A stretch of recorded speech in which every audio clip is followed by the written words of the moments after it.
As you come into the room, please make sure to hit the like button. I really would appreciate that.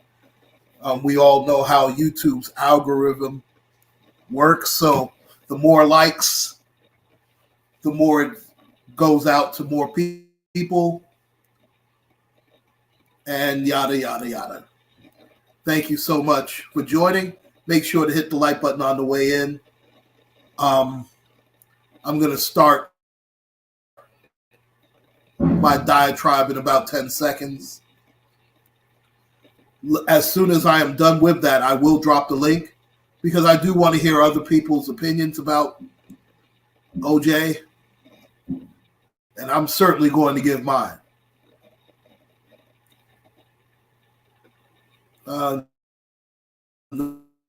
Another 5 seconds. 4, 3, 2. All right. Away today at the age of 76.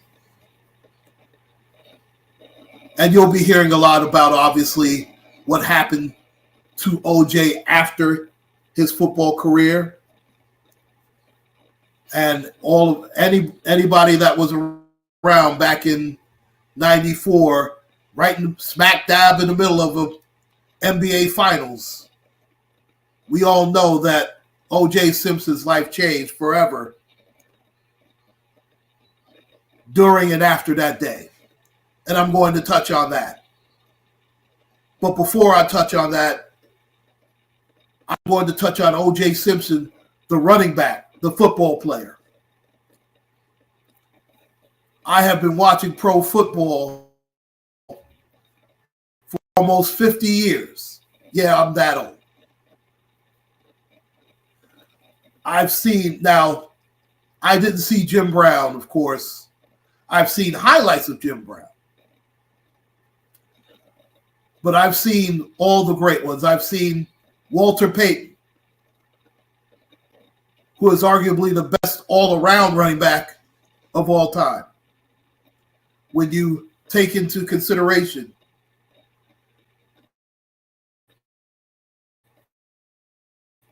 his running ability. Yes, there were times where Walter Payton played quarterback. That's how great he was. And he also was able to catch passes out of the backfield.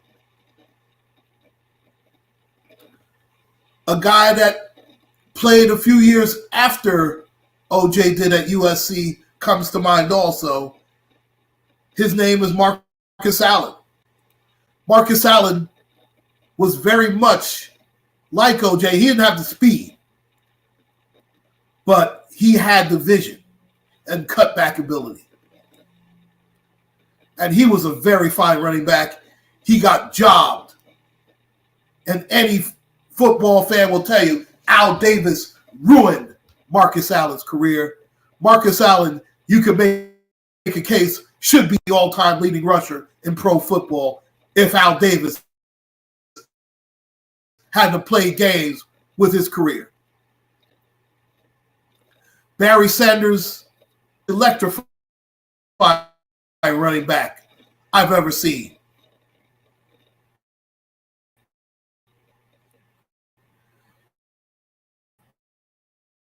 I mean, I've never seen that film, and very often had to do that. Emmitt Smith is the all-time leading rusher in pro football. Wonderful running back with the Dallas Cowboys. Then, of course, I go to my guy. And as you know, I'm the biggest Pittsburgh Steelers fan this side of the Rooney family. And because of O.J. Simpson, Franco Harris was not the best running back. Because O.J. Simpson, and you can put whoever you want to, Bo Jackson did not play long enough because he's the best running back I've ever seen. Because you have brute force, speed, and power all in one running back, and Bo Jackson had it. but he never played a full NFL season. O.J. Simpson is the finest running back I have ever seen in pro football. You could put Eric Dickerson up there. You could put the Tyler Rose or Campbell up there. If you want to talk about a Derrick Henry right now in today's NFL, and he's a great running back, he's not O.J. O.J. as a running back was poetry in motion. Eric Dickerson, if you remember Eric Dickerson, he was similar to O.J. in running style, and he wasn't half as good. And he's the all-time leading rusher for a season, but he had to do it in 16 games. What O.J. Simpson did in 73 in 14 NFL games, we will never, ever see it again. O.J. Simpson was the best running back in pro football's best era. Yes, I said it. You can bring up, the 80s and 90s. The 70s era was the toughest era in all of pro football. Look at the defenses that O.J. had to go through in the 70s to make his mark. And he retired early in 79 because his knees were shot. And that comes into play when we're going to talk about the so-called trial of the century, which showed you what America is, was, and will always be about. But I'll get to that in a few minutes. O.J. Simpson had to go through the no-name perfect defense of the Miami Dolphins of 1972. That team was undefeated, the only undefeated team in Super Bowl history. And I know that during the regular season, the New England Patriots were undefeated, but they didn't seal the deal against the New York Giants, which is why Zonka, Mercury,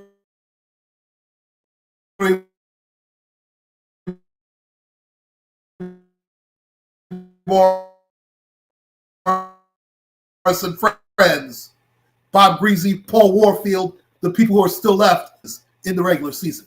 And in the 17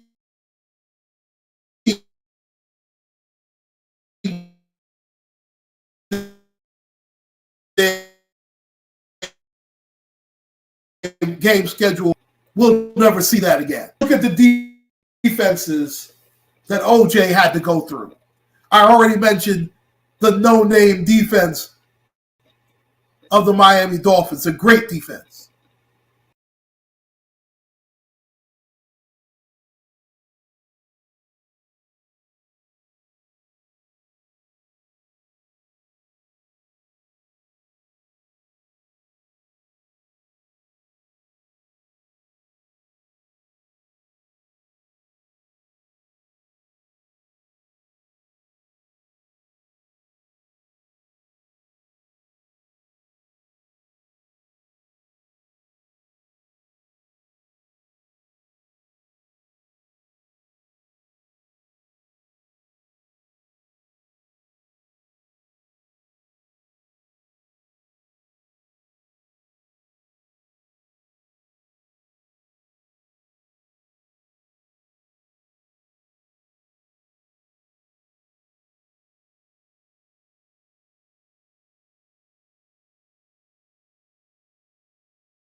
Okay, I'm back. Apologize once again. StreamYard is doing StreamYard things. As I mentioned before, I mentioned already that defense, the Purple People Eaters of Minnesota had to go through that defense. Then you have the Oakland Raiders. You know how savage and headhuntress that defense was. You had the doomsday defense of the Dallas Cowboys. And yes, he played during the time where Bob Lilly was still relevant. Harvey Martin, the Manster, Randy White, Hollywood Henderson.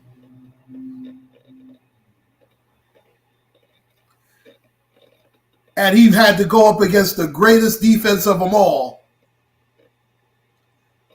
the Steel Curtain defense of the 1970s Pittsburgh Steelers. Nobody knows that defense outside of their defensive coordinator and Chuck Noll and their players better than I do.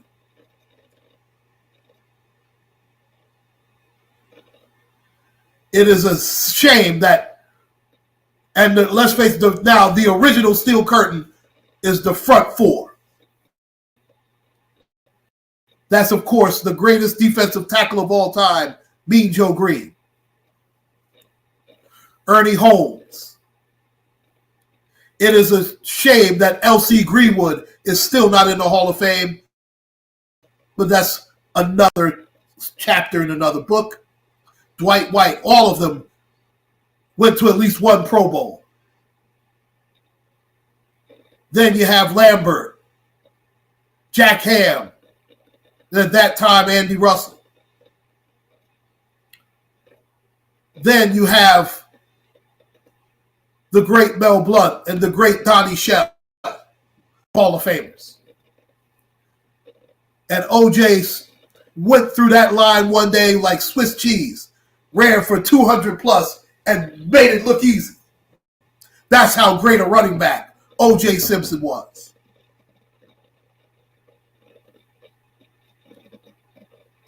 That's the same Steel Curtain defense that held Earl Campbell to 17 yards in a game. And not just any game, the AFC Championship game in 1978. And that's when the Steel Curtain was actually past their prime. And O.J. Simpson did not have an all-pro quarterback. He didn't have Swan and Stallworth. He did have the Electric Company, which was a very good offensive line. In fact, Reggie McKenzie and Joe DeLamalore were great players. I believe the Lamalores, I'm not sure if they're in the Hall of Fame. I believe the Lamalore might be. Reggie McKenzie should be if he's not. But it was OJ to the left, OJ to the middle, and OJ to the right. And somehow, he was the best running back in the 70s. He had pure sprinter speed. He had moves. I mean, he would cross over defensive backs like Allen Iverson crossed over MJ.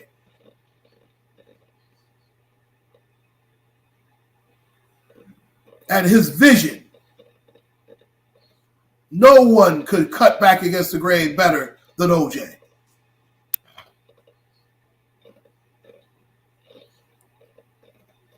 But now comes the bad. And I'm not even going to get to 94 and after that. That's another thing. See, I'm not dealing with OJ in Hollywood.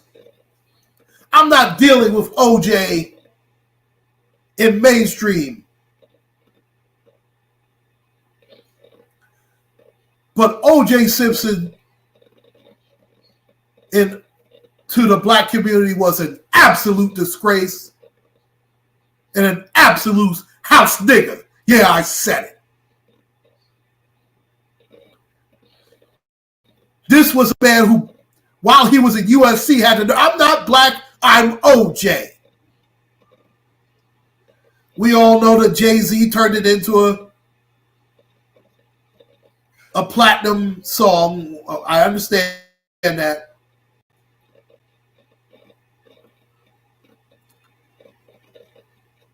But OJ wanted nothing to do with black folk even back then. OJ Simpson was more worried about his image around the Caucasian community, around the commercial advertisers, Hollywood. Hey, J Truth. He was more worried about that than anything. He didn't give a damn what was going on with black folk. Yeah, that's why I'm doing this upload. When's the last time I did a live stream? But I got time today. Yeah, it might be cold blood, but stop me when I'm lying. I mean, I'm not wishing.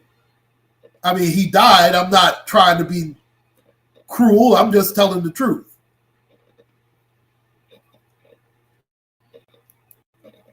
I mean, I'm not going to say FOJ. Looks like God already did that for me. But when it came to our community and how he was supposed to have been a role model, and how millions of people that came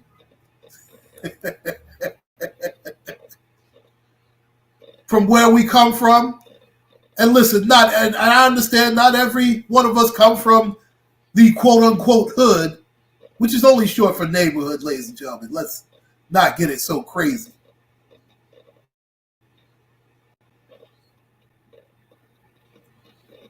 Hey, Char, how you doing this afternoon? But let's face it, O.J. Simpson did little to nothing for the black community. He ran away from the black community like he was running away from defensive linemen.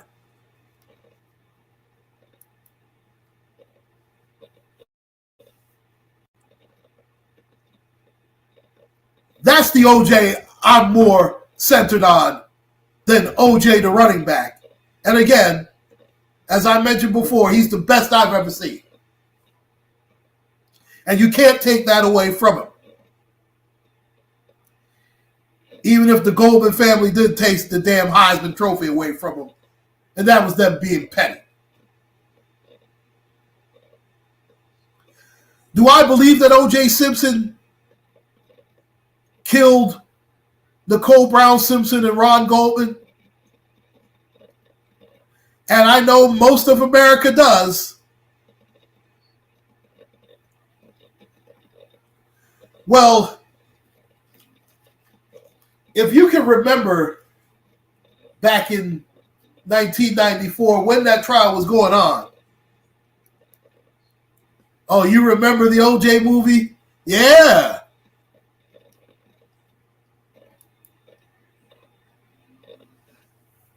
Yeah, that's why I can't stand it. OJ was as far from black. You know how these Lifetime movies have these black people on them? That they're as vanilla as white can be. Oh, I'm getting to that too. Trust me.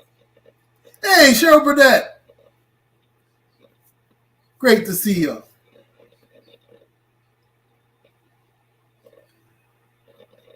If you remember, O.J. Simpson, in fact, this is also a clue.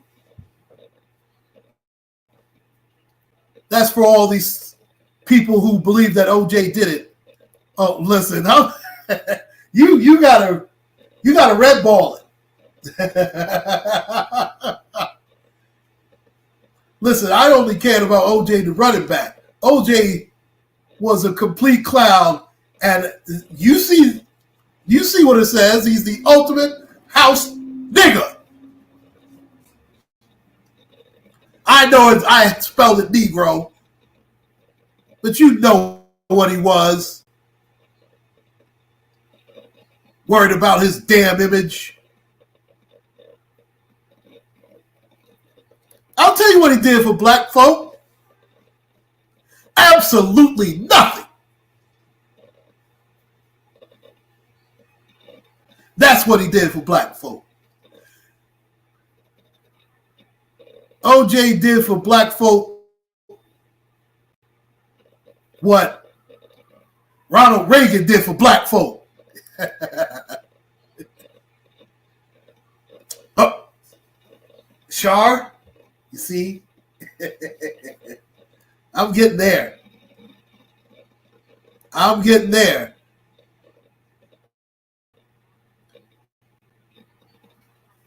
But if you remember, any of you who remember watching O.J. Simpson at the end of his career, he didn't do nothing for black people. I think you were wrong. He didn't do a damn thing for black people. Not a damn thing. And that is one of the reasons why Jim Brown hated O.J. when he was alive. Not that Jim Brown was a great representative of us either.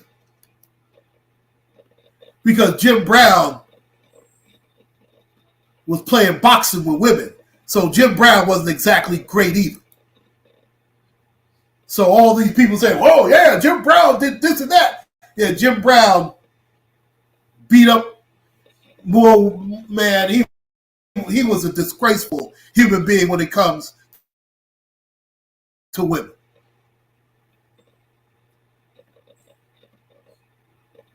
I mean, you could make the case, well, OJ beat up on Nicole Brown. Well, Jim Brown was beating up on some sisters. Okay? So, Jim Brown doesn't get a pass here either. And I tell you what, that Brown, that so-called Nicole Brown family was kissing OJ's fanny up until 1994, let me tell you. Because OJ took care of that whole family. That Brown family, they might as well have been trailer park trash if it weren't for OJ Simpson. Let's put that out there. And I can guarantee you'll never hear anybody else speak up on it the way I'm speaking up on it here, right now, on this live stream.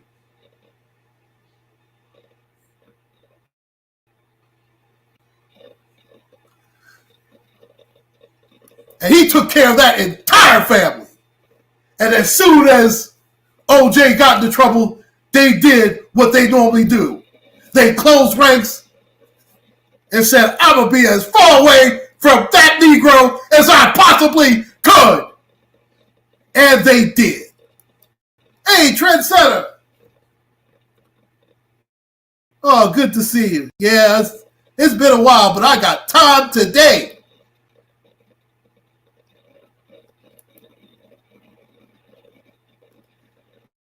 Well, he didn't. That wasn't coach. Oh, I will make sure. I will definitely drop the link.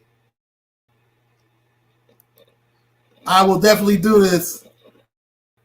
Oh, I definitely will. I'm going to drop it right now. Please bear with me, because I am terrible at this.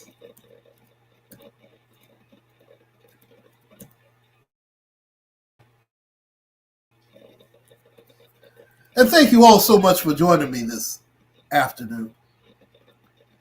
I wouldn't pay it either.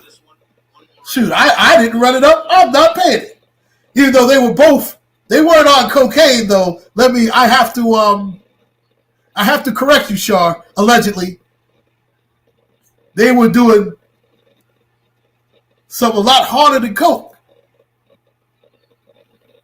In fact, they were doing Hawaiian Ice.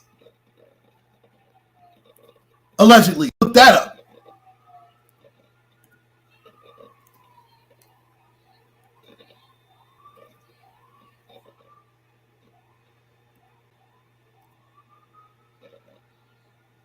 Oh my God, I'm so sorry. I think I got it.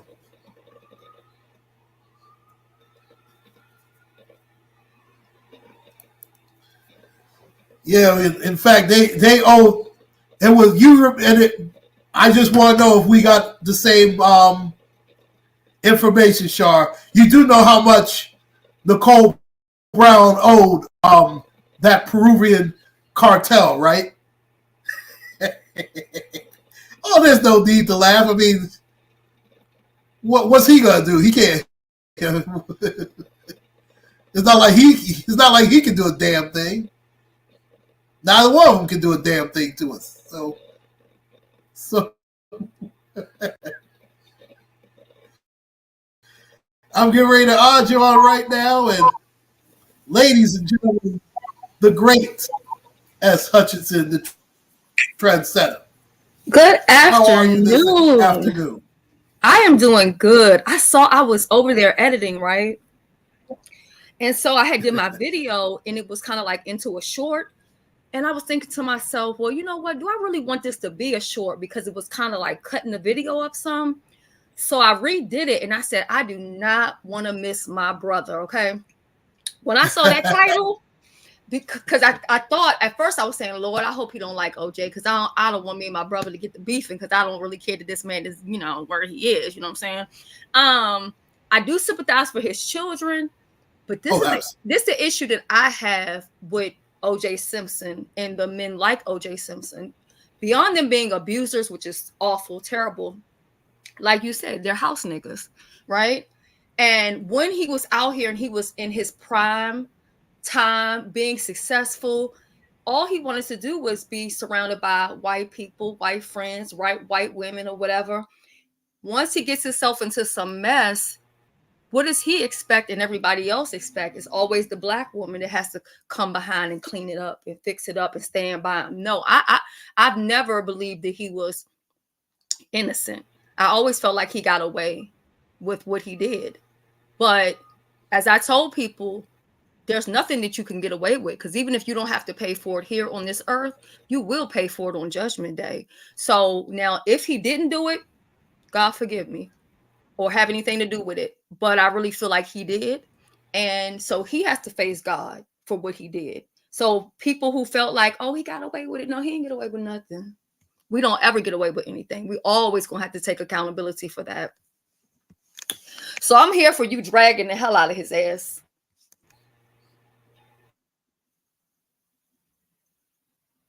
Oop, he done kicked himself off, y'all. He'll be right back. Hopefully. And well, that's how I feel, Cheryl. I don't care one way or another.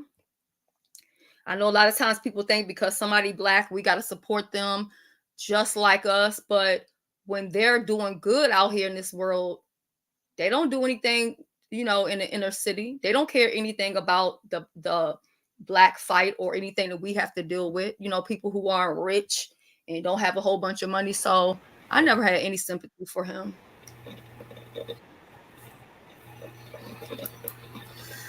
And to your point, I don't know if you remember during the trial, his first wife, who's black, came back to defend OJ. Right, because that's what's always expected. The black woman is always expected to clean it up. Well, that is. But when they're not having any issues, they don't see it for us. You know what I mean? As soon as they get a little money, look at Michael Jordan. He's another one. Don't get me started. He worse than OJ, but that's another story. We won't get it. That is you, man. Listen, now don't get me started with Michael Jordan. I can't stand him. I couldn't stand my gears too. And I'll tell you what, and I know that he's gone Kobe Bryant is no better. He is in the same leaky damn rowboat. Everybody's kissing his ass because he's dead now.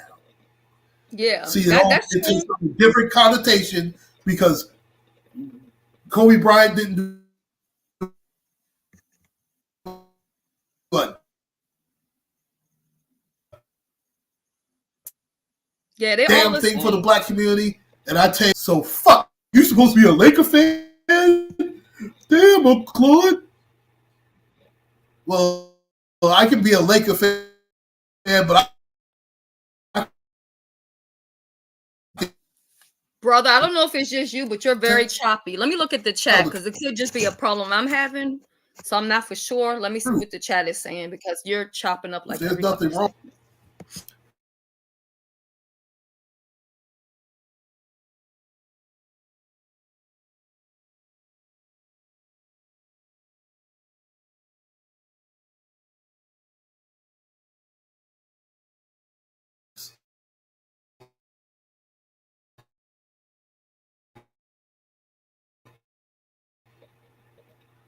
And you can put OJ in the same for the white kitty. What? I mean, we haven't learned our lessons yet. I mean, do you not know what happened at Emmett Till? How many of us have gotten lynched over that Caucasian box? But Yeah, and I'm not we're gonna still lie. trying. Some of us are still trying to. It's ridiculous.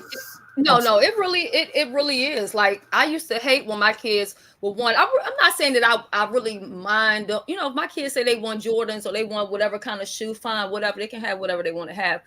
But I never was one that was pressed. For me personally, I've never bought a pair of Jordans to put on my feet. If my boys wanted them, here you go. But as far as me, no, because I knew what he was about. He's a turncoat. I mean, he's just, I just can't. All of them. I can't. All of them. All of the Michael Jordans, the O.J. Simpsons, all of them. I have no sympathy for them. And every time they get into some stuff, it's always the black woman that has to come and clean up. Now, he does make a heck of a sneaker. I will have to say that. I mean, the quality of the sneakers is top notch.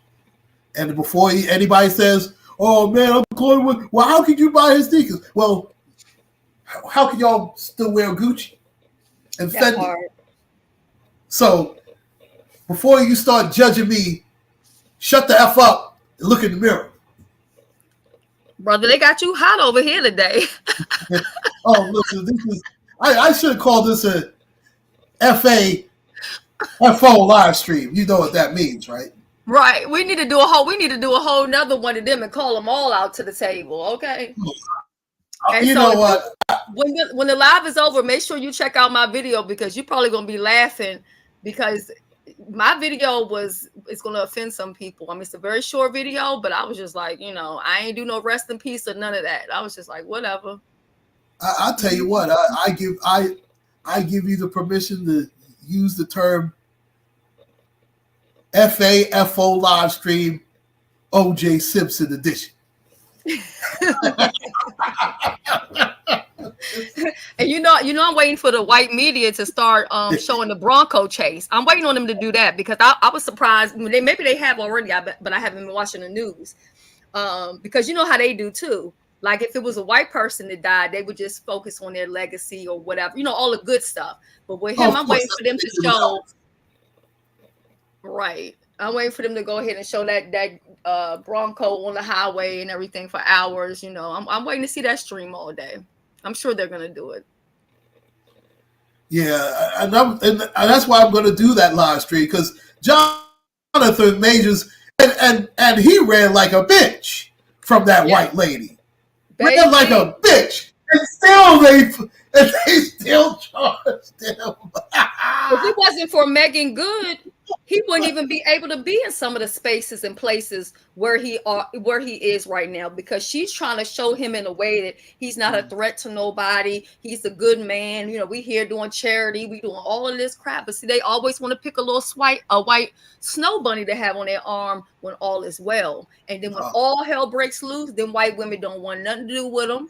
You know what I'm saying? After they didn't destroy them, messed up everything, messed up the bag, all opportunities, and then a black sister who already then been through some stuff, then already done had her time with a bunch of no good black men. Now she got to come clean it up. It's always like that. I don't respect it. And you're right. Megan Good had just came out of a relationship where Oh, she they was did, Mr. disrespected Carruthers? by her mate. Lord, I figured they would. Well, listen, I've been watching that on ESPN. I was watching ESPN, and I was watching Undisputed. I'm probably one of 10 people who watch Undisputed anymore ever since Shannon Sharp left. And they were talking about OJ and his legacy with Ronald Goldman. And first of all, Ron Goldman, they were just get high partners. There was nothing going on between Ronald Goldman and Nicole Brown Simpson. Right. But that's yet another story, and we'll touch on that maybe a little bit later on. But it's an absolute joke. He was a joke. He was a joke as a man, O.J. Simpson. Did you know he had cancer? Because I honestly didn't. I had absolutely no idea he had cancer. I remember last time I saw him was on, Cam and Mace have their podcast. It is what it is. And I saw he comes on. He used to come on every Monday during the NFL season and go over the games with them. Oh, wow. And that's where I last. He in fact, to me, he looked pretty good. Yeah, I didn't for know he had 76 cancer. years I old. was like, what? Maybe because I wasn't really following him like that, but I didn't even know he had cancer. But it's just funny to see these so-called celebrities like him. And I tell you what, another one just turned 87. He wasn't that much better. Hey, Empress Lonnie Love. Billy D. Williams is another one. Oh, Lord. Mm-hmm.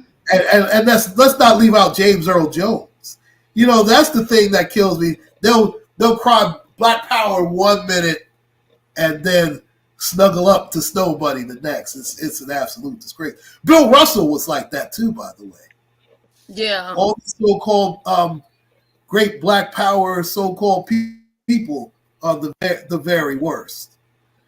I did not know that John Thompson, who used to be the head coach of the Georgetown Hoyas. George Washington, yeah, Hoyas.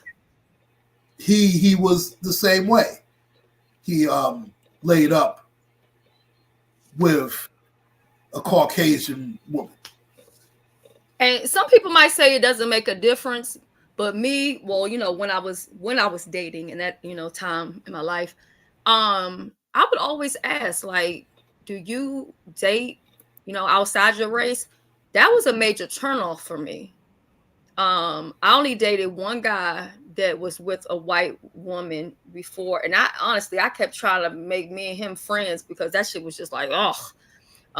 But yeah, I don't really do that because I feel like it's a certain, I hate to say this, but I feel like it's a certain type of man that would date a white woman. Me personally, that's just my personal opinion, because when you come from a Black woman and you see so many different, beautiful Black women and what they look like. I mean, they come in every shade, every color, every complexion, every size. You know what I'm saying? Like, what makes you say, I can't find anybody over here and I got to go over here and get me somebody? I told my boys, I don't care who get mad about what I'm about to say. I told my boys I could call them right now and they could confirm for you. Don't bring no white girl up in this house. Don't do it. Let me tell you something. To me, and this is my opinion, and again, if anybody has a problem with my opinion, that's fine. Listen, you just have to deal with it. There is no excuse. I agree with you 110%.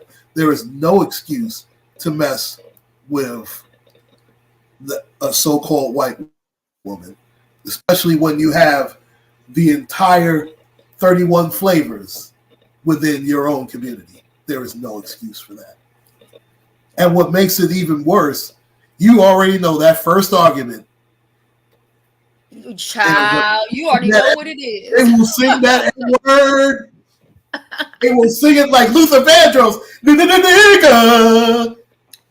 And you know what's crazy? And no one plays the victim quite like White. Nobody. Right. Turn into a Karen or whatever.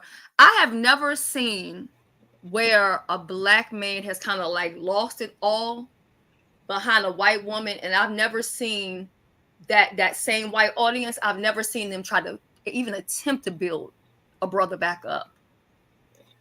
They continue to make it even more worse than whatever else is going on. They're going to keep on adding to it and adding to it, you know, so the media and everything. So it's just like when those men choose and that's who they want, no problem. But when you go through something, let them stand behind you. I'm not. Gene Hulk, I get what you're saying. A firm believer that love has no color, but you know what? Justice does. There you go. And it's also a difference if you fall in love with who you fall in love with. But you have men out here will say, I'm not dating no black woman. If she ain't white or Hispanic, I don't want her. That's a problem. If you think like and that, vice versa, because there are black women who think like that too, folks. Let's not leave that out. In fact, there are people who made whole channels based on divesting. I don't respect the girl that twirls. Yeah. Mm-hmm. Cloud. How'd that work out? Did she end up coming back to the black? First of all, like the coon dances, Owenses of the world. To me, once you make that step, you can't come back over here. Yeah. I'm not letting you back in. I mean, it is disgusting how these people are letting coon dance Owens dance back into the community like, oh, now she wants to be black all of a sudden. Oh, please, give me a break. Give me a break. Yes, I agree with that. Now, listen, love is love. That's a whole different spectrum. And I understand exactly what you're saying, Gene. But I can find that. I've been in love with my black wife for 22 plus years. And I pray I can get another 22 more. But I'm sorry. Go ahead. Oh, no, I get passionate about this type of talk right here because I get sick of seeing it. I get sick of black women dismissing black women, somebody that they came from, you know, nobody else birthed them but a black woman.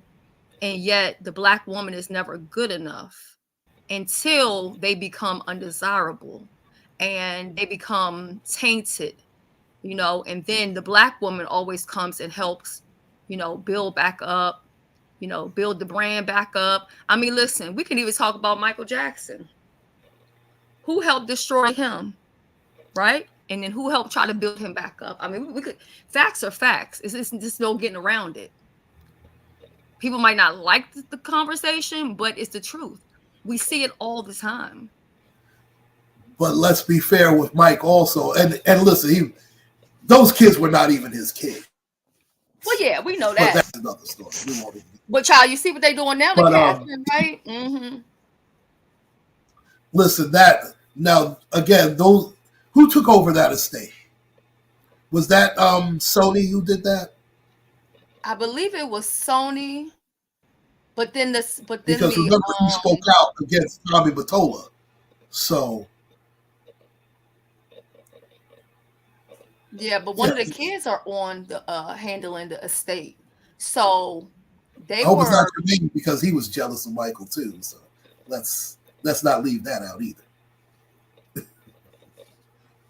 And that was well known. That's not something that I just pulled out of, you know, my behind.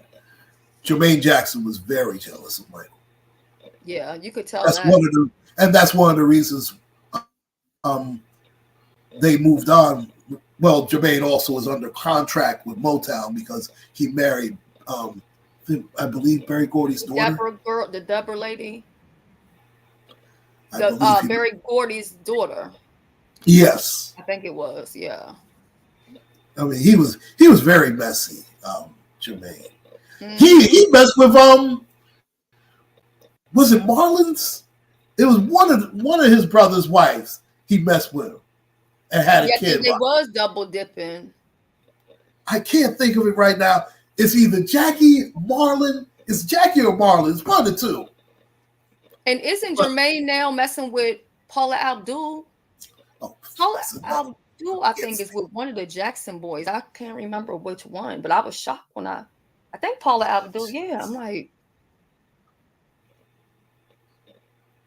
shoot. Even the one Jackson, the Dee Dee Jackson, they even saying that they feel like, the Jackson boys the one that made her, unalive.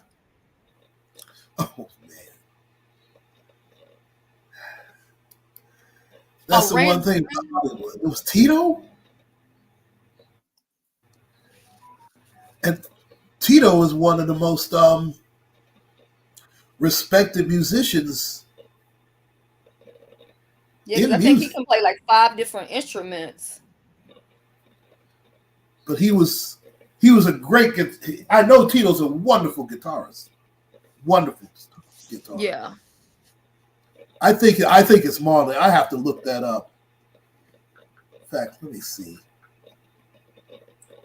I'm trying to look it up now. And who does stuff like that? I mean, That sounds like some inbreeding, nasty yeah, low down backwoods. crap. That it was Randy. Oh wow, that's I disgusting. can't lie. My aunt did it. My aunt has a child. So my cousin is by one person, which his name was Woody, and then she turned around later on and married his brother Mike later on. So it's like you married your husband is your son's uncle. Like what? Who does that? Like y'all don't get out, go around That's the corner down ridiculous. the street, find somebody else. I don't get it. How's that work on Thanksgiving and family reunions? How does that work? Well, both Do of they even them, show up?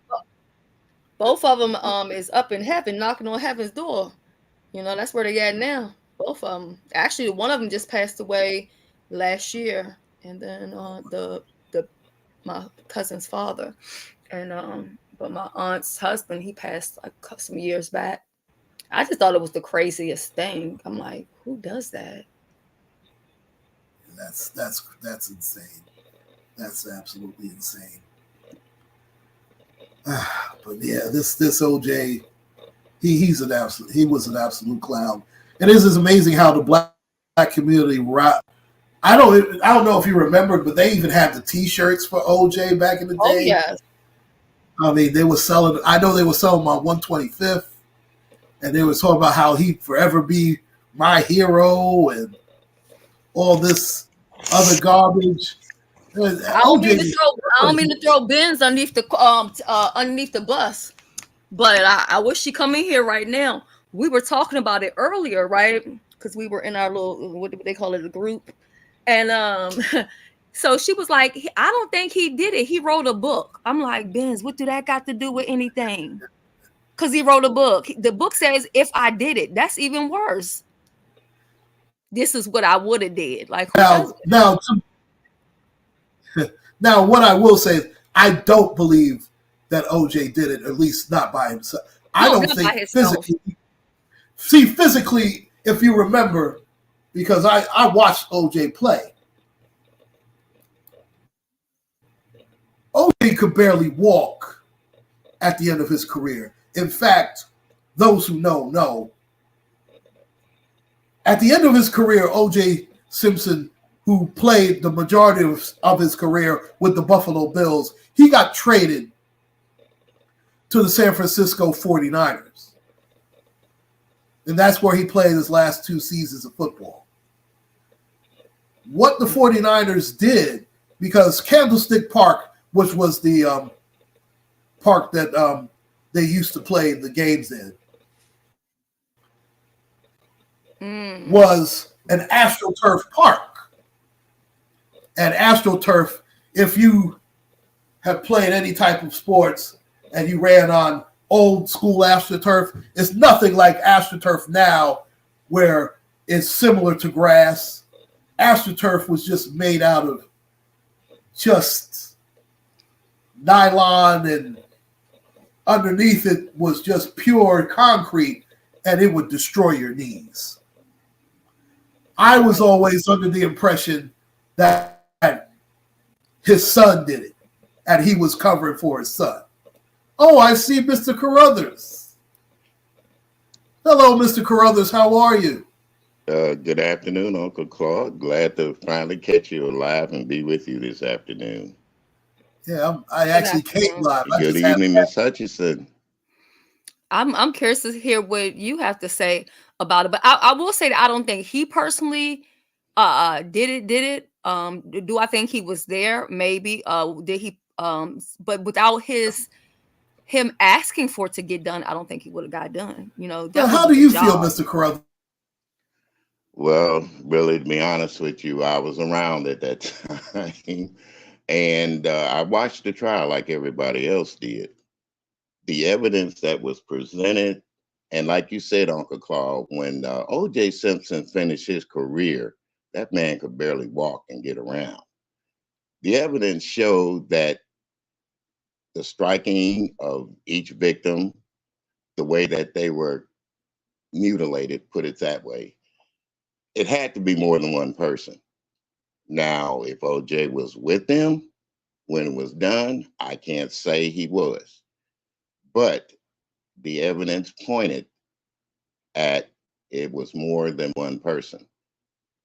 Now, I look at another way about it back in the day when things were even more racially uh, vilified and talked about.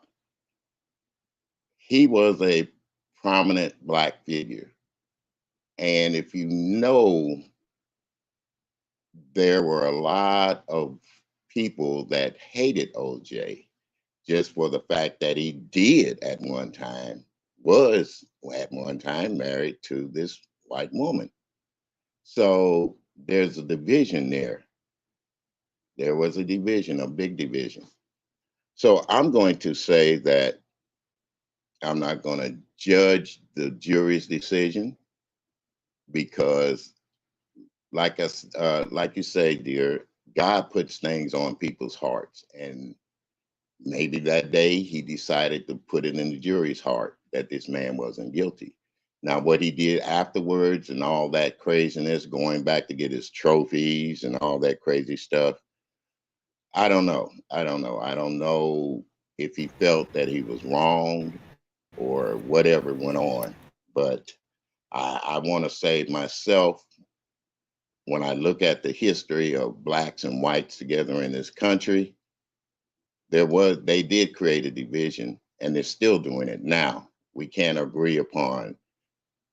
I seen Gene's Hulk comment earlier about being love has no boundaries. We still can't agree on that. But I do want to say that, was I glad he was found not guilty? Yeah, because just think, you take it back a few years, there was a young boy, like you said, Emmett Till, that wasn't guilty, and he was brutally taken away from us. So we have to look at history in a whole different way, fact, and what I what I think, my opinion doesn't really count to people, but as an older gentleman that had to go to the back of the bus, have to not drink from certain water fountains, I can see where the division comes in at even nowadays. And it's still going on. We don't realize it, but OJ being guilty or not guilty, that was God's decision, and he put it on other people's hearts. Mr. Carruthers, I have to disagree with you with one thing. I think I think this country is more divided than even back in the 50s and 60s. Now, you lived back then, so your handle on it might be totally different. But and we've had this discussion, you know that. Yes. But if you look at how divisive, and this country has always been divided. It's just been ebbs and flows. See, in 94, this so-called trial of the century just showed how divided this country has remained to be ever since it's been formed. See, until this country faces racism and slavery head on and stop talking around it and talk about it, we're going to keep getting what we're getting right now. I agree. I totally agree. And But we What, have younger people today now that don't want to hear about it, number one, or they do believe in mixing with each other, having fun, doing things that back in the day, and I have to reiterate, way back in the day, if you were caught doing it, you were prosecuted, you were executed, you were even offed just for looking at a white person. So where do we go? How do we start this conversation, and how do we keep it up without each other getting mad and letting a person form their opinions and stating what they got to state without, you know, just getting all belligerent and stuff? Like I said, I have mixed feelings. I have mixed emotions because I know what it was like for me to be told that I couldn't drink out of a water fountain, or I couldn't even go into the same theater. I had to go through the back and go upstairs. Uh, but then when it all changed, how did I feel? How did I look at how our people took advantage of the situation? What are we doing now to even put ourselves out there more predominantly than just sitting up talking about it?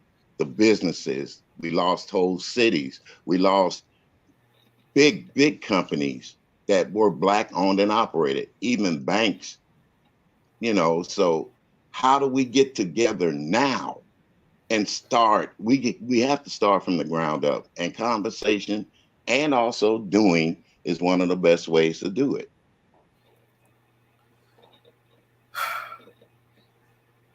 but how? I know one way to start a conversation. Cut the That's my check. other phone. Go ahead, I'm still here. I mean, they need to cut the check. That's one way to start it. It's my money and I need it now. The same way you found money to give illegal immigrants who shouldn't even be here in this country, you can find money for our reparations that you've owed us for hundreds of years. Cut the damn check. Mm-hmm. No excuses. I don't want to hear I can't. See, that's another thing. The reparation. And I tell you what, if you reparations that were due. How about that? Yeah, and that why can't we all stick up and do that? If you can't cut the check, you can't get my vote. Mm-hmm. Because we've given away our vote so much where it almost. Yeah, it seems to me that they always find a way to get that, as they quote unquote say, that black vote, because they come out and they make promises that they rarely keep. They come out and tell you things that'll build your hopes up. Then they add to what they already given you, and then later on they're going to take it away. Let's face it. When the president signs something, and he's just an administrative order, when that next person comes in, they can knock it out. They can take it away. So they use scare tactics on us to try to keep us in that mold of thinking. Well, if I don't vote like they want me to vote, then I'm gonna lose this. Hell, we don't have nothing right now. So why can't we vote on something that's gonna put us out there, have us to have something, and make us more independent from other people as a black community, as a black culture? Welfare wasn't created to help people. It was to separate and divide families.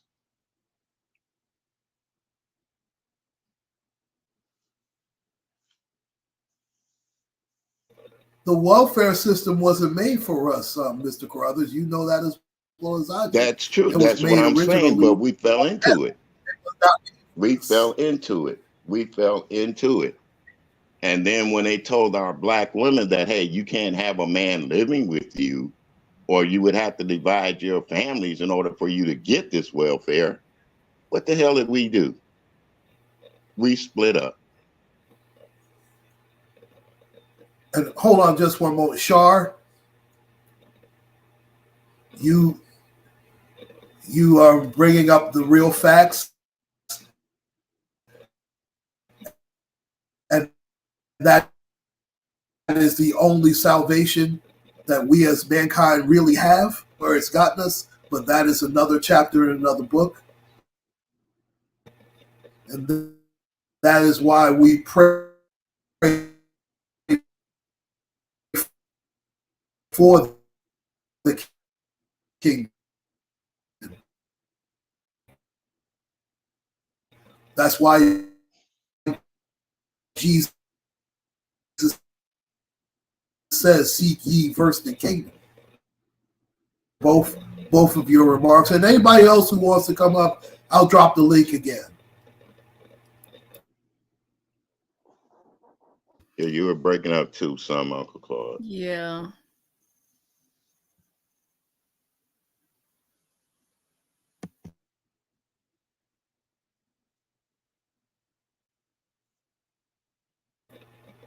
You said I was breaking up?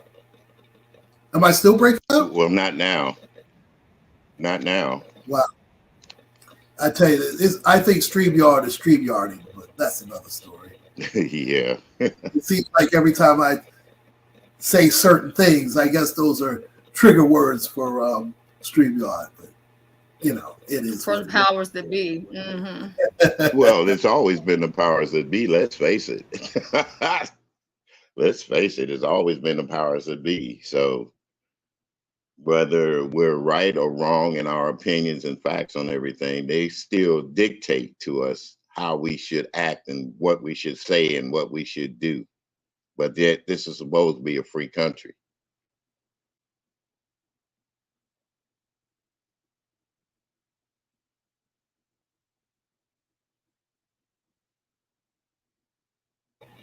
Miss Hutchinson, the floor is yours. Yeah, no, I agree. Honestly, I'm sitting up here just listening. I'm here just listening. I think, I agree with everything you all are saying. But even with the welfare thing, people talk about that like it's it's always been a black thing, or it's always a ghetto thing. But like you said, the system was never made for white people. And I mean, sorry, it was never made for black people. And if you look at the statistics, black people are not the number one person receiving welfare benefits. That's true. And also another thing that I hated, but yeah, I might have compensated from it, was the integration of schools. When we had predominantly black schools. We had black schools, black teachers, black professors, and all that. And they decided to take us out of that system and put us into their system, integrating schools. So where did all the teachers from those schools go, those colleges go? And more importantly, all the kids that were friends and neighbors and just associates, where did they go? What were how did they change their idea of thinking in those schools as they integrated? They taught them what they wanted to teach them. They took a lot of our history and left it out of their schooling and teachings. So we also have to look at that too. And also, I'm glad you brought up the integration thing. One of the things that I was really disappointed with Dr. King, and these Caucasian people always love to bring up Dr. King when they talk about, oh, why can't you be more like Dr. King? Why, you know what? First off, they should keep Dr. King's name out their mouth. First of all, you're the ones who killed him. That's number one. Number two, Dr. King also said, and that's the original purpose for the March on Washington, was to come get our checks. So unless you want to cut it, unless you're saying you're going to cut the check just like Martin Luther King wanted, then shut the hell up if you're not going to do that, and keep Dr. King's name out your fucking mouth. I'm sorry. Go ahead. Yeah, I've even heard black people say that instead of talking about the good that Martin was trying to do, they reach back and let's face it, we as black men, we have our flaws and everything. They reach back and talk about his infidelity and all this bull crap. But at the same token, he stayed on his course trying to make things different, better and better for Black people. You know, regardless, we look at the bad more than we look at the good. Somebody does it sometimes. That's all I'm saying. We'll take a bad situation that a Black man or even a Black woman has done, and we try to amplify it, overlooking all the things that they were saying positive in the world. Hell, they even tried to shame Miss Coretta Scott King, his wife. A lot of people don't know it, but now that they're going to look into it, they're going to come up with something. No matter what we do as Black people, man or woman, when we try to do the betterment for the society of our own race and our own people, they always manage to dig up some bull crap. And then we go along with some of it too. Oh, absolutely. We're harshest to each other than anybody. I mean, we'll forgive so many other people and other races so much quicker than we forgive each other. That's why we are where we are now, because we're so forgiving. Exactly. We don't stay mad. We don't hold on to anything, but we only hold on to it when it's towards each other. You know what I'm saying? It could be a family, friends, whoever. You done with them for life. Well, that's not true. We hold on to it when it comes to each other. We don't hold on to it when it comes. Yeah, we do. We do. When it comes to each other, but not others. You know.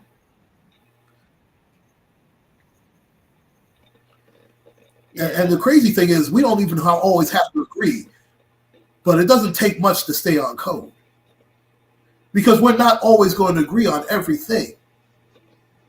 And as far as, I mean, we all have flaws. Hell, I have flaws. I have a lot of flaws. I do too. I mean, I have a lot of fatal ones. I love beautiful women. I love fried chicken. Those some of them, just a couple of them. I mean, and of course we all have fatal flaws. Martin, no one was perfect. There is the only perfect leader there was died for our sins. That is the only perfect leader that we ever had. Mm-hmm. Even Brother Malcolm had his flaws. Malcolm X had his flaws. Marcus Garvey had his flaws. Medgar Evers had his flaws. Yes.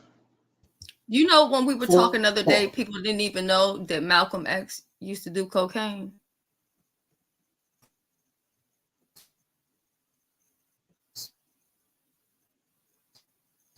We all have our flaws.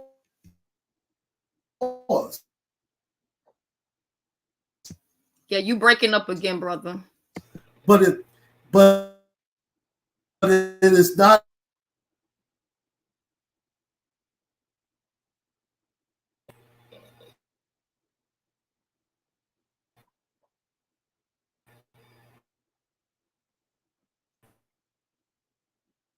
Can't hear you, UncleClaude. You're breaking up again. I think my StreamYard is StreamYarding again. And, you know, yeah, we might have heard two words out of a whole bunch that you said. It's really bad. Yeah, it's funny. Part of your house funny how things like if we had been on here cussing each other out and calling each other B's and H's, that probably would have went through smooth as the dickens.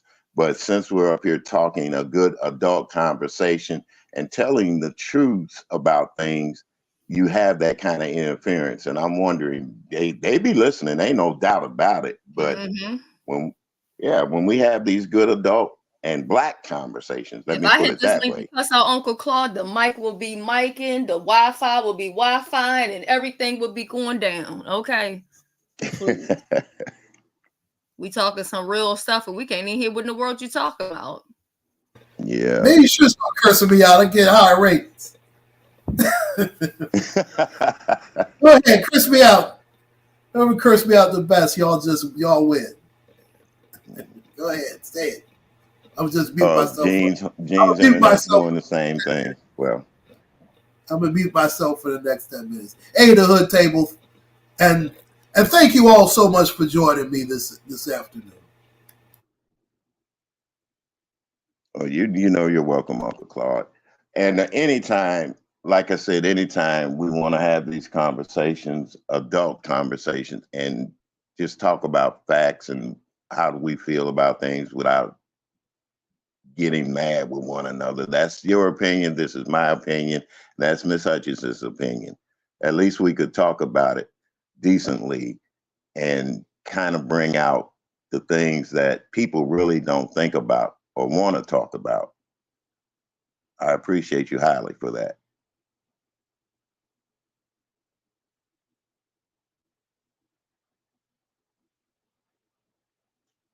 Well, I appreciate the both of y'all coming on here. I mean, you could have spent time anywhere else, but you decided to come through here, and I appreciate the both of you. I really do. And Yeah, I definitely was going to come over and support. You're always so supportive to me, and I definitely appreciate that. And then with this Yeah. topic, I was a little bit shocked at first. I don't know why, because we all got to go at some point. But yeah, I just wasn't really expecting to hear that. And then I said, well, you know what? Let me just go ahead and do a little video. I said, I know a lot of people ain't gonna like what I have to say, but I'm gonna say it anyway because we're allowed to. Yeah. But, Miss Hutchinson, if we can't speak our thoughts in our minds and our heart, then what good is it existing? Period. Exactly. I don't quick agree with a lot of things you question: say, how do you but mod people on stream? You, You can I'm only sorry do to it cut you through off. the YouTube side. right, right. Okay, That's a okay. good question, Gene Hug. Do you believe he confessed? You know what? I don't believe that man confessed that on I his don't deathbed. either. I don't either. And like I said, see, that's how things get started. Rumors get started, and we'll pick it up. And I've seen too many deaths. I've heard people talk about things when they're passing away, and no, for something like that, no, that's an ultimate lie to You me. also have to That check the source. yeah, It's check coming the from source, Daily but the Mail. source, even the source, sometimes they're unreliable. They just want to be out there and say something to make them popular or make Right. them be in the polls of, well, yeah, he probably did do it. Those are all the ones that said that he did. For those the ones that don't believe that he did, there's going to be discussions about it. So no, I don't believe he did it. Said anything about the Erders back in the day. I don't think he said anything about anything related to that. If anything, Yeah, I would want to believe that he asked God for mercy on his soul. That's the that only part. thing I want to believe. Right. And he probably did that privately. I don't think he waited to get a whole bunch of people in the room and then start asking God for mercy. Mm-mm. Well, Well, I then again, don't you know. never know. You No, actually you really never never know. know. But I don't think he did, though, honestly, because I think if he was going to confess, I think he would have confessed a long time ago. Yes, yes. Because I think he also wanted to keep his so-called legacy what it was. I think he was too concerned about that in order for him to say that, you know. Well, his legacy was ruined when he went on trial. So Right. that's right there shows you that we keep a man's legacy going about the things we think about what he might have said, what he might have done, or what he did do.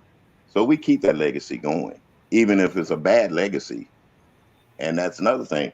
We don't never talk about people with the good legacies that have been out there doing good things. So it, like I said, it's a media thing, it's a personal thing, and it's also the way the world looks at us as people. So But don't you find it funny though how it was so fashionable to ruin OJ's legacy, even being found not guilty, but no one has ever touched Detective Mark Furman's legacy, and he tainted evidence, and he was able to Right. parlay that into a career in court TV for a number of years. yeah, see, that's my Right. point. Tainted evidence? Come on. Why would you do that? I mean, And if I was on he's the never. jury, I probably would have found him not guilty either. Because anytime there's a reasonable doubt, you have to, I just wouldn't want to sleep at night knowing that, okay, maybe I am convicting somebody that's innocent. But in a reasonable doubt, listening to all the evidence, the only thing that I listened to was really how they found the victims, the conditions, and what it took to do those kind of things. And I do believe that was more than one person. And UncClaude touched on something real interesting, the cartels that they were dealing with back then. The way that the bodies were done. So was it more than one person? Yes. Was OJ there? I don't know. I say no, he wasn't there. But here's a possibility. He had connections, or they let him know what was going to happen. Yeah, I think if they would have been pal while they would have been out eating or something, maybe it would have looked less likely that he was involved in it, because it could have just been a robbery gone bad or whatever. But just how brutal it was done, and then at the house and all of that. So it's just like, yeah. Right. And see, that's what I'm saying. The brutality of it, and they showed that, and even with that young man being there with her, he didn't have a chance to really fight. He didn't have a chance to fight. And also, OJ was about 48 years old. Excuse me, when this happened, and he also could barely walk. If you saw the end of, I don't know, Mr. Carruthers, you watched a lot of football. You remember how bad OJ was at the end of his career. That's what got him out of football. His bad knees. His bad, yeah. And even during it, they were talking about his acting career. You could see him limping in certain movies, and that wasn't just a put on. His knees were actually bad when they were filming him. So if you saw him on the golf course, you would know his knees were bad. But all of a sudden he had the strength to kill two people, leap over like he was in a Hertz commercial. Come on, people. Yeah. They just said this man recently, not in this area, and he had all of these, medical papers that says he wasn't able to do this and that, but he took somebody's body and threw it over the bridge. I think sometimes when adrenaline pumps in, you be having powers that you don't even know that you have. Because I'm just saying, I don't know. Well, see, that's one thing we got to do. We got to check the media that we listen to more often. Look at these reporters that are out there trying to make a name for themselves. And look at the people that actually hate Black people when it comes to having crime or anything. We have to look at that. Because a lot of things, and there's a lot of men that have been locked up in prison or even off because the way the reporter wrote their stories or said something about that person. It's also a people's opinion, too. Look at the Central Park. So-called it's everybody's opinion. Please, I mean, they were treated like animals, and look who was who was heading the spear there. Donald Trump had the nerve to pull out ads in the New York Times, New York Post, and the Daily News saying, "Oh, we need the police, and these people need to be extra." I mean, he treated them disgustingly, even when he was found out to be wrong. He still stands by it. Yeah.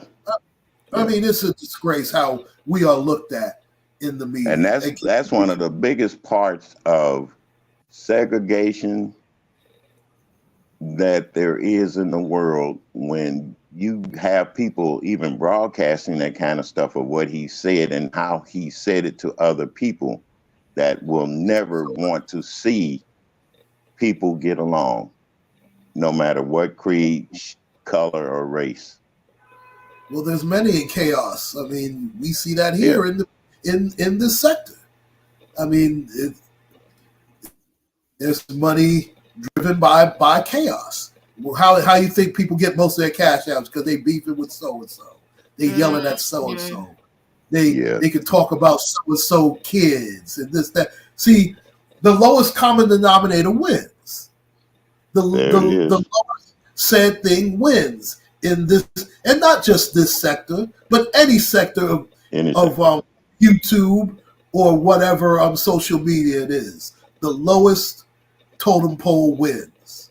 The lowest spoken thing wins. The most hurting thing that you can say to a person, whether it's meant to be, to me, if you say it, you meant it. I mean, but I also know that there are beefs that are manufactured. And that's just not, I mean, and I can only speak for myself. I'm not about that. Now, if somebody wants to pull me to the side, oh, we can do this and get X, Y, Z, but let it be understood as this and only this. Well, that's listen, that's how they do things. I'm just not into that. So, you know, I can only be UncClaude, man. Well, I'm going to have to get off here, UncClaude. I thank you for having me up. Ms. Hutchinson, I do listen to you. I'm subscribed to you, dear. And we'll be talking again. I'll be talking with you guys again. I'm going to actually exit with UncClaude because it's around lunchtime. It's med checks, and I need to eat something along with med checks. Ms. Hutchinson, can I do you a favor? Yes. Yeah, look. Hey, come through med checks. Now watch you take a rub with that. Right, that part. Okay, UncClaude. Glad to be with you, Ms. Hutchinson. Such a pleasure. Gene Hulk, thank you all you guys for coming up. Fun. And don't forget to thumb up UncClaude's channel and subscribe to him, because I guarantee you we're going to have some more good conversations like this with all that fussing and cussing each other out. So God bless you, UncClaude, and thank you. Thank you so much, Mr. Carruthers. Thank you, Ms. Hutchinson. I tell you, I've been really blessed today. I thank everyone that joined. Thank you so much, Gene Hulk. Thank you, Shar. Thank you, Cheryl Burnett. And thanks to everybody who came through. Empress Lonnie Love, of course. I'm just so grateful, man. And you know what? O.J. Simpson passed away at the age of 76. Was he a great running back? Absolutely. Was he a great man? Absolutely not. Was he a great black man? Absolutely fucking not. And at the end of the day, you know what? And listen, none of us are perfect, no question about it. But when it comes to the lack of work that he did within the community and how he was towards himself and others, you know what? Orenthal James Simpson, rest in piss. UncClaude signing out. Make sure to like, share, and subscribe, ladies and gentlemen. Take care, stay safe, and God bless. But I will say my prayers and condolences to the Simpson family that are going through what they're going through during this very tough time in their lives. Take care, everyone.